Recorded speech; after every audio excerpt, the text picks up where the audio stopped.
Hello दोस्तों, YouTube channel पर आपका हार्दिक स्वागत है। अपन ने पिछली क्लास में अपन ने हृदय की संरचना के बारे में अध्ययन किया। अपन ने पढ़ा था मानव हृदय। क्या पढ़ा था? मानव हृदय। क्या? मानव हृदय पढ़ा था।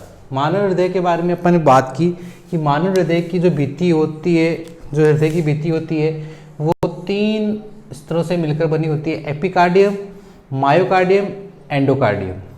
फिर उसके बाद अपन चर्चा की थी कि जो हृदय का दायां भाग होता है उसमें अशुद्ध रक्त रहता है, कह सकते हैं अनऑक्सीकृत ब्लड रहता है, और बाएं भाग में शुद्ध रक्त या ऑक्सीजनित रक्त रहता है। फिर अपन ने बात की थी दाएं आलिन दाएं नीले के मध्य जो कपाट पाया जाता है वो त्रिवलन कपाट कहलाता है, और बाएं नीले व आलिन के मध्य पाए जाने वाला कपाट क्या कहता है? द्विवलन कपाट या मिट्रल वॉल। फिर उसके बारे में अपन चर्चा करते हैं कि हृदय में टोटल कितने कपाट पाए जाते हैं। देखो क्वेश्चन आता है, हृदय में कुल कितने कपाट पाए जाते हैं? तो इसमें आता है 4। देखो 4 कौन कौन से? देखो एक तो त्रिवलन कपाट, एक द्विवलन कपाट, और एक फुफ्फुसीय धमनी में अर्धचंद्राकार कपाट 3 होते हैं, और यही 3 होते हैं महाधमनी में प्रारंभिक भाग में। तो टोटल 4 कपाट होते।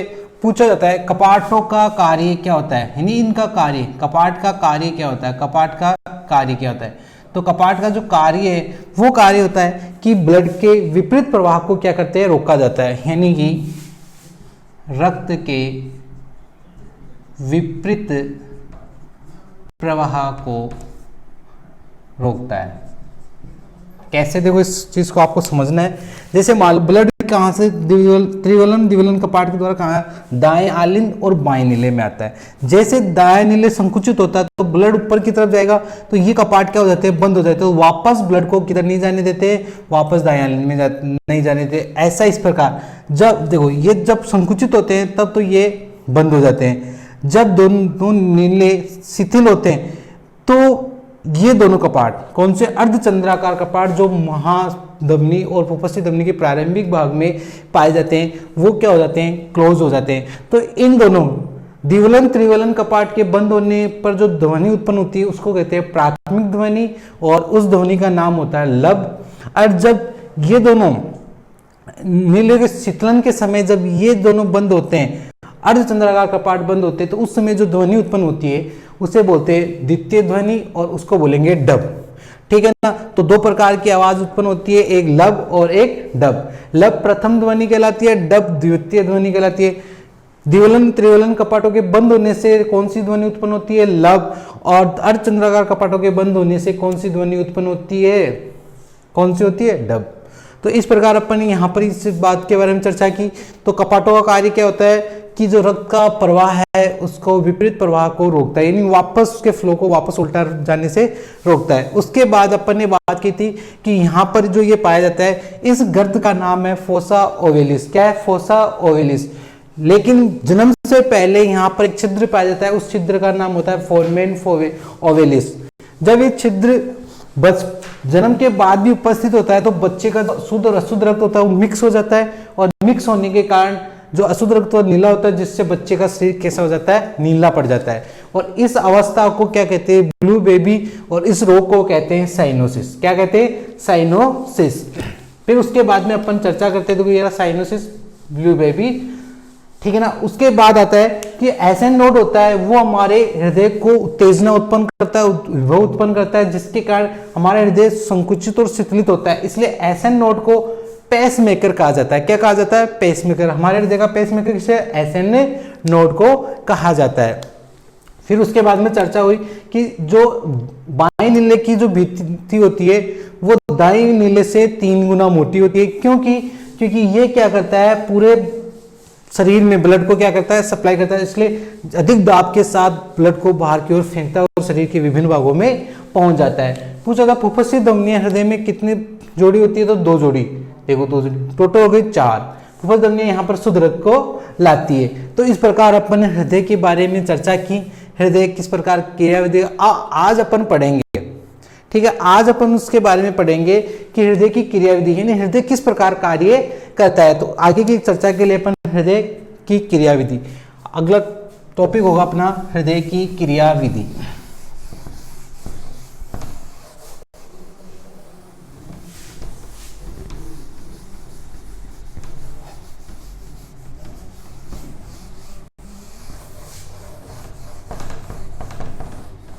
अब बात करते हैं अपन हृदय की क्रियाविधि।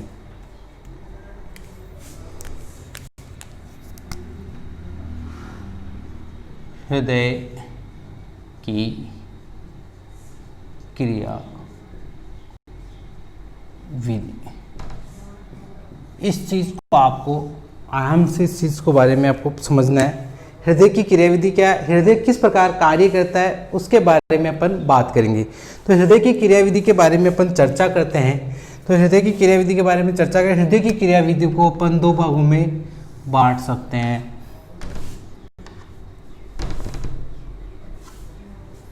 देखो, एक को कहेंगे हृदय चक्र, इंग्लिश में उसको बोलते हैं कार्डियक साइकिल, और दूसरा होता है वो होता है हृदय स्पंदन। अर्थ समझना है, बाकी सब कुछ आया हुआ है। देखो क्या होता है हृदय चक्र और क्या होता है हृदय स्पंदन। इससे बहुत सारे क्वेश्चन सॉल्व होते हैं, वो अपन इसके बारे में। हृदय चक्र क्या होता है, देखो यानी कि हृदय स्पंदन क्या होता है, पहले उसके बारे में थोड़ा पढ़े। हृदय स्पंदन की चर्चा करने के बाद उसके बारे में केवल परिभाषा देखेंगे इसकी। हृदय स्पंदन का मतलब होता है कि हृदय का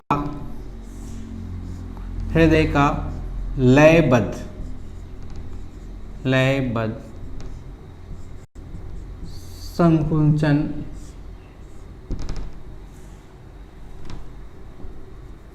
व शिथिलन। क्या कहलाता है, हृदय स्पंदन कहलाता है, हृदय स्पंदन। फिर हृदय स्पंदन मतलब एक बार देखो क्या होता है, ये अपन चर्चा कर लेते हैं। यहाँ पर अपन छोटा सा चित्र बनाते हैं।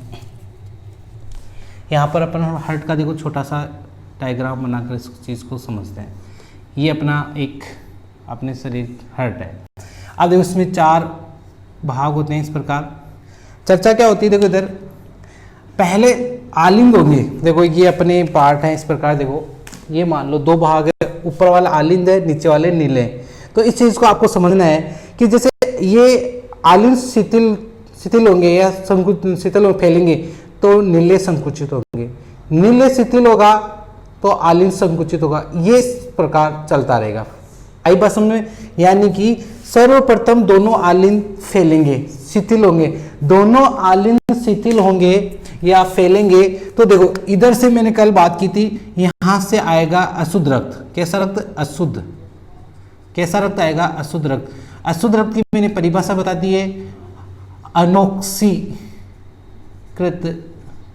रक्त, कह सकते हो CO2 युक्त रक्त। ये आएगा यहां पर फैल रहा है। इधर से मैंने 4 लाइनें आपको बताई थी, फुफ्फुस धमनी, फुफ्फुस शिरा से क्या आएगा, ब्लड आएगा यहाँ पर। तो सर्वप्रथम दोनों आलिंद क्या होंगे, फैलेंगे तो शरीर से आएगा। शरीर से कैसा रक्त आएगा, शरीर से आएगा कैसा, अशुद्ध रक्त। और यहाँ से क्या आएगा, शुद्ध रक्त। अब जैसे ये बढ़ते हैं तो यहाँ पर मैंने आपको बताया था, यहाँ पर मैंने बताया त्रिवलन का पार्ट, यहाँ पर मैंने बताया द्विवलन का पार्ट। यहाँ से ब्लड कहाँ आएगा, नीले में। ये कौन सा भाग है, दाएं भाग में कैसा, अशुद्ध रक्त। और यहाँ पर शुद्ध आएगा यहाँ पर। अब क्या होगा, इनमें क्या होगा, संकुचन होगा किनमें, आलिंदों में। तो उस समय पहले भर गए। अब क्या होगा, आलिंदों में संकुचन होगा, उस समय नीले फैलेंगे तो ये पूरा ब्लड कहाँ जाएगा, दोनों नीलों में आ जाएगा। यहाँ पर कैसा, अशुद्ध, और यहाँ पर कैसा, शुद्ध। अब क्या होगा, जैसे ये शिथिल होंगे तो ये संकुचित होंगे, ऊपर वाला भाग फैलेगा। यानी नीचे वाला, ऊपर आलिंद है, नीचे नीले, तो ऊपर वाला भाग फैलेगा तो नीचे वाला संकुचित होगा, और ऊपर वाला संकुचित होगा, नीचे वाला फैलेगा। तो ये क्रिया चलती रहती है इस प्रकार, और ये धड़कन अपन को सुनाई देती है। आई बात में पहले फैलेगा, ये सिकुड़ेगा, ये सिकुड़ेगा, ये फैलेगा। तो हमारा हृदय क्या करता है, स्पंदन करता है, धड़कता है, तो उसको बोलते हैं हृदय स्पंदन। यानी कहना देखो लयबद्ध संकुचन व शीतलन को हृदय स्पंदन कहते हैं। तो अब क्या हृदय चक्र में क्या होता है कि देखो इधर से जब ये फैलेगा तो यहाँ अशुद्ध रक्त आएगा दाएं भाग में, बाएं भाग में शुद्ध रक्त आएगा, कौन से आलिंदों में। अब इनमें संकुचन होगा, उस समय ये फैलेंगे, फैलेंगे तो पूरा ब्लड कहाँ जाएगा, दोनों नीलों में। अब ये संकुचित होंगे, नीले में आएगा। अब नीले संकुचित होंगे तो आलिंद फैलेंगे और ब्लड कहाँ चला जाएगा, शरीर के विभिन्न भागों में। इधर से तो चला जाएगा कहाँ पर, फेफड़ों में, सॉरी इधर तो चला जाएगा फेफड़ों में, इधर से चला जाएगा शरीर के विभिन्न भागों में। तो इस प्रकार ब्लड की क्या होती है, सप्लाई होती है, सप्लाई होती है। अब हृदय चक्र क्या होता है कि हृदय एक हृदय स्पंदन में होने वाले हृदय में परिवर्तन। देखो एक हृदय स्पंदन होता है, एक स्पंदन होता है, एक स्पंदन में जितने हृदय में जो परिवर्तन होते हैं उन परिवर्तनों को ही क्या कहते हैं, हृदय चक्र कहते हैं। हृदय में परिवर्तन दो प्रकार से होता है, मैंने आपको समझा दिया है। एक बार क्या होगा, संकुंचन होगा और इसको प्रकुंचन भी बोलते हैं, प्रकुंचन,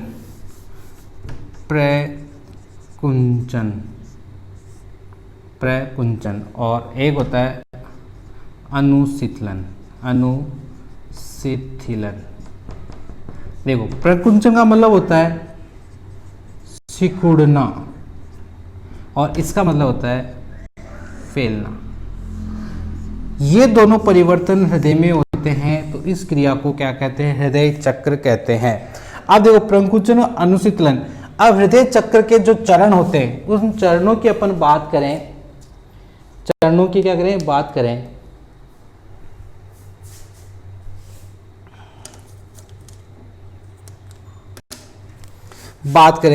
चरणों की, तो हृदय चक्र के जो चरण होते हैं वो होते हैं, हृदय चक्रों की बात करें तो देखो पहला चरण होता है, पहले हृदय चक्रों की बात करें तो पहले अपन चर्चा करते हैं। देखो इधर पहला चरण होता है, उसमें क्या होगा, दोनों आलिंदों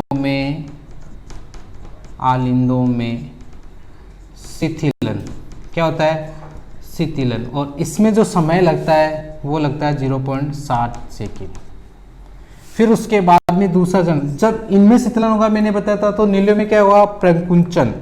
तो नीलियों में क्या होगा, में प्रकुंचन, और इसमें जो समय लगेगा वो लगेगा 0.3 सेकेंड। अब क्या होता है, नीलियों में तीसरा चरण क्या होगा, नीलियों में क्या होगा, अनुशीथिलन, तो समय लगेगा वो लगेगा 0.5। और चौथा है आलिंदों में क्या होगा, प्रकुंचन, उसमें समय लगेगा 1 पॉइंट। ठीक है, तो ये क्रिया चलती रहती है।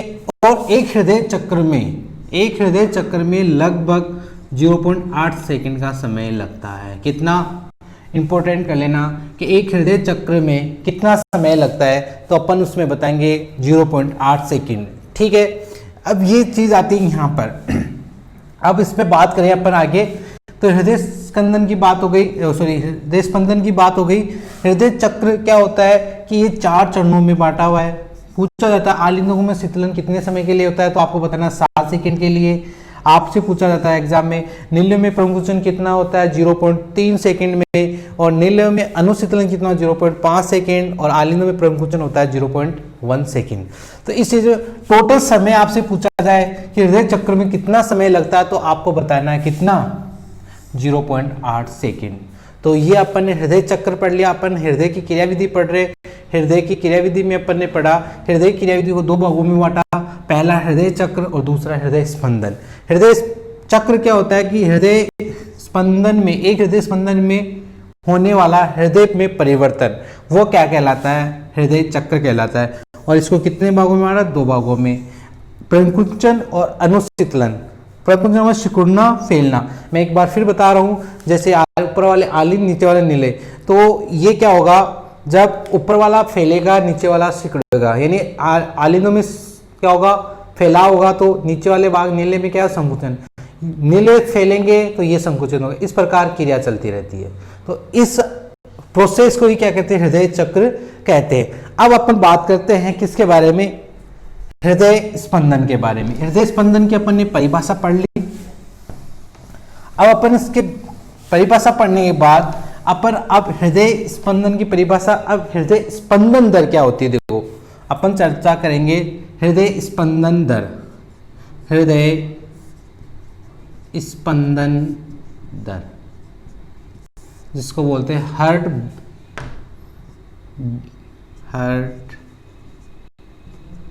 बीट, हार्ट बीट, और लगा दे आगे रेट, तो हार्ट बीट रेट हो गई, रेट ऑफ हार्ट बीट, ठीक है ना। तो अब इसके बारे में अपन चर्चा करें तो हृदय स्पंदन की दर यानी 1 मिनट में स्पंदनों की संख्या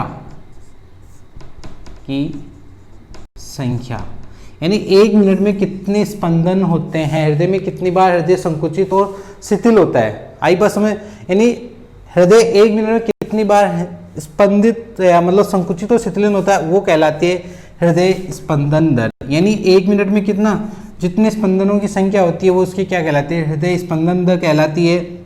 और यहाँ पर अपन बात करते हैं मानव के स्पंदन दर के बारे में। तो मानव की स्पंदन दर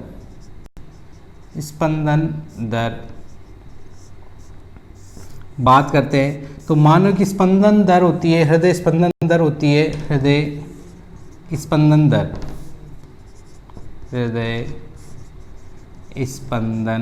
दर वो होती है स्वस्थ मनुष्य की देखा जाए तो अपन कहेंगे 72 से 80 पर मिनट। यानी एक स्वस्थ मनुष्य का हृदय होता है वो 72 से 80 पर मिनट धड़कता है। अब देखो इसका रीजन में बता देता हूँ, कहीं पर आप 70 से 72 सुनते हो ऐसा है, लेकिन एनसीआर के अकॉर्डिंग ये चलता है। अब देखो होता क्या है, हमारे जो पुरुष और महिला है उसमें स्पंदन दर होती है वो अलग अलग होती है। यदि आपको पूछा जाए कि फीमेल, किसमें फीमेल, तो ध्यान रखना फीमेल का हृदय धक धक ज़्यादा करता है। यानी लड़कियों में या स्त्रियों का जो हृदय स्पंदन दर होती है वो होती है 78, लगभग 78 पर मिनट, यानी 1 मिनट में 78 बार धड़कता है।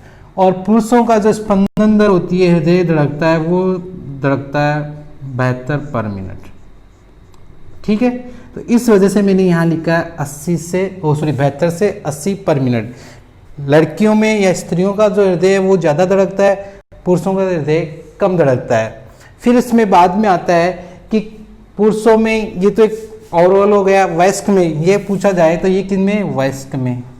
लेकिन बच्चों में किस प्रकार होता है, वृद्धों में क्या होती है, वो स्पंदन दर अपन आगे पढ़ेंगे। तो अब मैं अलग अलग जीवों में अलग अलग स्पंदन दर के बारे में चर्चा करता हूं। अब देखो गर्भस्थ शिशु होता है, कौन सा, गर्भस्थ शिशु, यानी जो गर्भ में बच्चा होता है, ठीक है। मैं यहाँ पर पढ़ा रहा हूँ स्पंदन दर, यानी बताना चाह रहा हूँ डाटा, स्पंदन दर के डाटा क्या क्या होते हैं। तो गर्भस्थ शिशु के जो स्पंदन दर होती है वो होती है साहब कितनी होगी, 140 से 160 पर मिनट। यानी जो गर्भस्थ शिशु होते हैं उनमें स्पंदन दर हृदय बहुत ज़्यादा धड़कता है। फिर उसके बाद में जन्मा, मतलब शिशु, नवजात शिशु बोल सकते हो आप, जन्मे हुए बच्चे, ये बच्चा भी जन्मा नहीं है, अब जन्म गया, इसकी जो श्वसन दर होती है वो होती है 120 से 140 पर मिनट। आ गई दूसरी बात। तीसरी बात, यदि बच्चा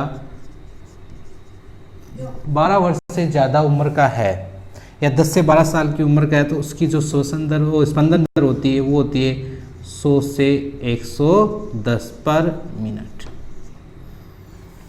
फिर वयस्क के बारे में अपन ने चर्चा कर ली। मैं यहाँ वापस एक बार लिखना चाहूँगा, वयस्क की जो स्पंदन दर होती है, वयस्क में स्त्री पुरुष सभी आ जाते हैं, वो होती है 72 से कितना 80 पर मिनट। फिर उसके बाद में वृद्ध के बारे में अपन चर्चा करें। वृद्धों की जो स्पंदन दर होती है वो होती है लगभग 100 पर मिनट। ये लॉजिक बात है, मैंने यहाँ डाटा लिखा है। इस डाटा लिखने का आपके पास जो भी है आप इस पर समझ नहीं पाओगे क्या, या आपको लगेगा ऐसा क्या है। तो मैं इस डाटा का लॉजिक या मैं रीजन बता के इसको बात को आगे बढ़ाऊंगा। देखो नोट करना, जैसे जैसे उम्र बढ़ती जा रही है, जैसे जैसे उम्र बढ़ती जा रही है, ये देखो यहाँ पर, यहाँ तक, यहाँ से यहाँ तक चलते हैं, यहाँ से यहाँ तक चलते हैं, तो स्पंदन दर में क्या होती है, कमी होती है। क्या होती है, कमी होती है। स्पंदन दर में कमी होती है, लेकिन देखो यहाँ डाउन चल रहा है, लेकिन यहाँ पर वापस अप हो रहा है। वृद्धों में क्या हो रही है, अप हो रही है। इसका रीजन बहुत इंपॉर्टेंट मैं बता देता हूं।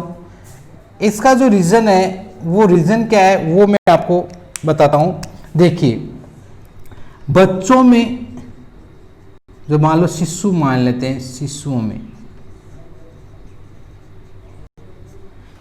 में क्या होता है, हमारे शरीर में एक तंत्रिका कोशिका होती है, वेगस तंत्रिका कोशिका। कौन सी, तंत्रिका कोशिका। इसके द्वारा एक न्यूरो हार्मोन स्रावित होता है जिसका नाम होता है एसिटिल,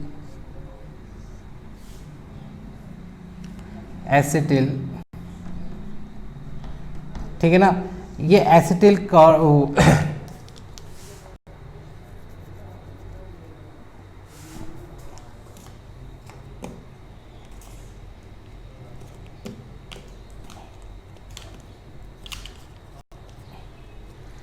एसिटिल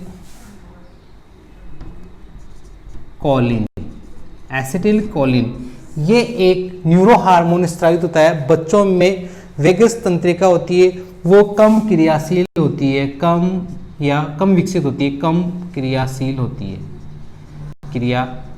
है। अब एसिटिल कोलिन हार्मोन होता है, ये न्यूरो हार्मोन होता है, इसकी मात्रा बढ़ेगी तो स्पंदन दर क्या होगी, घटेगी। इस संबंध को आपको अब देखो, जैसे जैसे बच्चा बड़ा होता जाता है, वेगस तंत्रिका की क्रियाशीलता क्या होती है, बढ़ती जाती है। अब इसकी क्रियाशीलता बढ़ती जाएगी, ठीक है, तो एसिटिल हार्मोन का स्रावण भी क्या होगा, बढ़ेगा, और बढ़ेगा तो क्या होगा, स्पंदन दर घटेगी। लेकिन वृद्ध अवस्था में क्या होता है, इसकी क्रियाशीलता वापस क्या हो जाती है, कम। अब ये कम होगी तो इस हार्मोन की क्या होगी, कमी। इस हार्मोन की कमी होगी तो ये क्या होगा, बढ़ेगा। तो इसलिए वृद्धों की जो स्पंदन दर होती है वो हमेशा क्या होती है, वयस्क से ज्यादा होती है, और बच्चों में उम्र बढ़ने के साथ स्पंदन दर क्या होती है, घटती जाती है। तो ये अपन ने स्पंदन दर के बारे में पढ़ा। अब स्पंदन दर के बारे में कुछ बातें हैं वो अपन पढ़ते हैं। अब देखो स्पंदन दर का मापन, स्पंदन दर का मापन, स्पंदन दर का मापन, स्पंदन दर का मापन किस प्रकार होता है। देखो स्पंदन दर का मापन करने वाला जो यंत्र होता है उसको बोलते हैं स्टेथोस्कोप। क्या बोलते हैं, स्टेथोस्कोप, ठीक है। इसकी जो खोज की थी वो खोज की थी किसने, एक लेनेक नामक वैज्ञानिक था, उसने इसकी क्या कर दी, खोज कर दी। तो स्पंदन दर का मापन किया जाता है स्टेथोस्कोप से, और इसकी खोज की थी वो किसने की, लेनेक ने। अब आता है सबसे अधिक सबसे कम, यानी कि सदियों में सबसे अधिक स्पंदन दर किसमें होती है। तो एक जीव होता है श्रू, जिसको बोलते हैं छछूंदर। क्या बोलते हैं, छछूंदर। और इसकी हार्ट बीट होती है वो होती है 600 से 800 पर मिनट। हार्ट रेट कितनी होती है? 600 से 800 पर मिनट। आई बात में। उसके बाद में सबसे अधिक स्पंदन दर इसमें पाई जाती है सजीवों में, और सबसे कम पूछी जाए, सबसे कम, तो सबसे कम स्पंदन दर होती है वो पाई जाती है किसमें? व्हेल मछली में। किसमें? व्हेल मछली। व्हेल मछली क्या है? एक स्तनधारी है। ये भी शुरू भी एक स्तनधारी होता है व्हेल मछली, और व्हेल मछली में जो स्पंदन दर होती है वो होती है 25 पर मिनट। तो इस प्रकार अपन ने स्पंदन दर के बारे में चर्चा कर ली। स्पंदन सबसे ज़्यादा किसमें? चुचुंदर में पाई जाती है, कितना? 600 से 800 पर मिनट। सबसे कम होती है वो व्हेल मछली में। आपसे पूछा व्हेल मछली में हृदय कितने हैं, तो आप कंफ्यूज रहते हैं कि ये मछली का नाम आते हैं, आप क्या बोलोगे? द्विकोष्ठी होता है, लेकिन व्हेल मछली होती है वो स्तनधारी होती है, और इसके हृदय में कितने कोष्ठ होते हैं? 4 कोष्ठ होते हैं। तो अपन ने ये चर्चा कर दी हृदय स्पंदन दर के बारे में। अब उसके बारे में अपन कुछ टर्म्स है वो देख लेते हैं स्पंदन दर के मामले में। तो देखिए इधर एक होता है टेकीकार्डिया। क्या होता है? टेकीकार्डिया। और एक होता है ब्रेडीकार्डिया।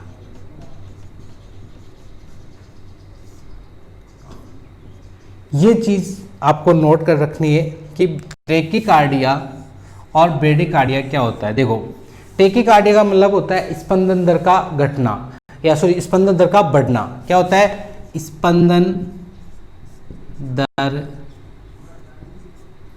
का बढ़ना।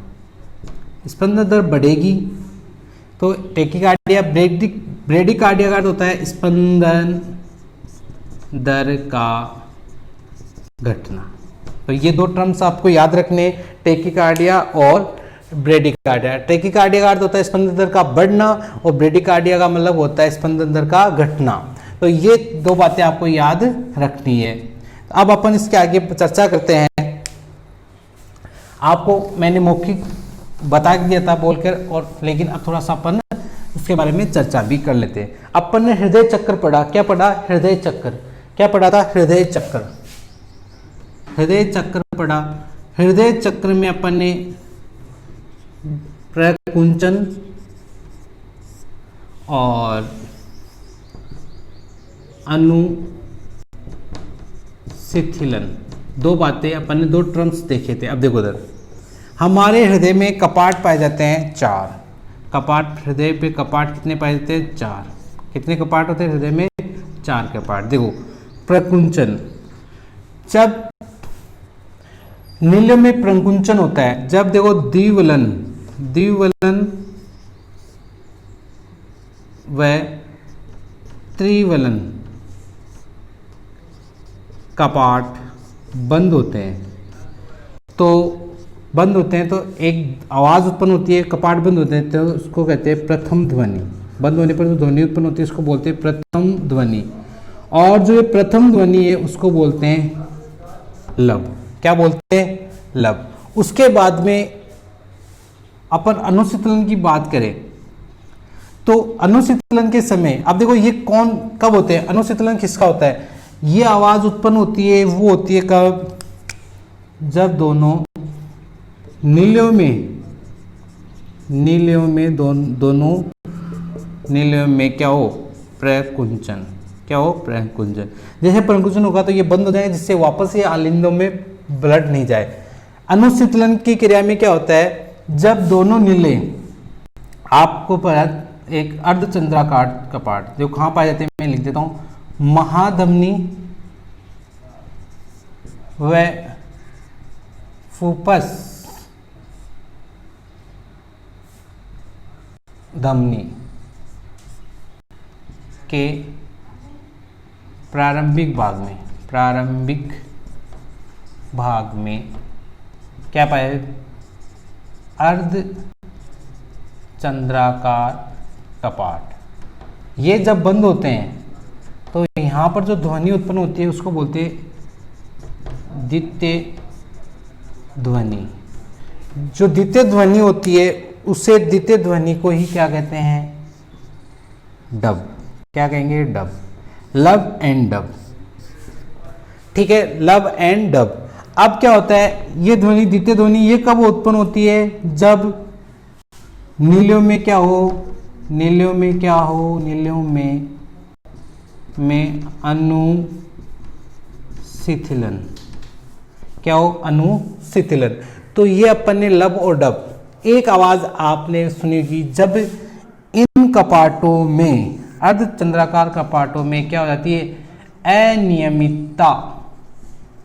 अनियमितता उत्पन्न हो जाती है। तो ये जो डब वाली ध्वनि है, ये डब ध्वनि की जगह अब ध्वनि सुनाई देगी फुर की तरह, फुसफुटाहट की तरह, जिसको कहते हैं मरमर ध्वनि। मरमर ध्वनि, कौन सी ध्वनि कहेंगे, मरमर ध्वनि। और अनियमितता, अब क्या होता है, जो हृदय स्पंदन और ये जो ध्वनियाँ होती है, हृदय में परिवर्तन, हृदय में जो परिवर्तन होता है, देखो यहाँ पर इसके बारे में अपन द्वितीय ध्वनि कहें तो ये है नीलियों में शिथिलन के समय। जो मरमर की ध्वनि होती है, हृदय में होने वाले परिवर्तन और इन ध्वनियों का जो मापन होता है वो इसके द्वारा होता है, स्टेथोस्कोप के द्वारा। तो इस प्रकार अपन ने क्या पढ़ा कि इस प्रकार हृदय की क्रियाविधि के बारे में अपन ने चर्चा कर ली। अब अपन क्या पढ़ेंगे अगली, अब अपन उसके बारे में थोड़ा वापस रिवाइज करते हैं। हृदय की जो क्रियाविधि, इसको दो भागों में बांटा, हृदय चक्र और हृदय स्पंदन। हृदय स्पंदन के बारे में अपन ने चर्चा कर दी। हृदय स्पंदन की दर को, हृदय स्पंदन को मापन या हृदय में होने वाले परिवर्तनों का जो मापन होता है वो स्टेथोस्कोप के द्वारा होता है, और मनुष्य में किस प्रकार स्पंदन दर होती है वो सब अपन ने चर्चा की। तो आज के लिए बस इतना ही। अगली क्लास में अपन हृदय के होने वाले और कॉज, कृत्रिम हृदय क्या होता है, उन बारे में अपन चर्चा करेंगे।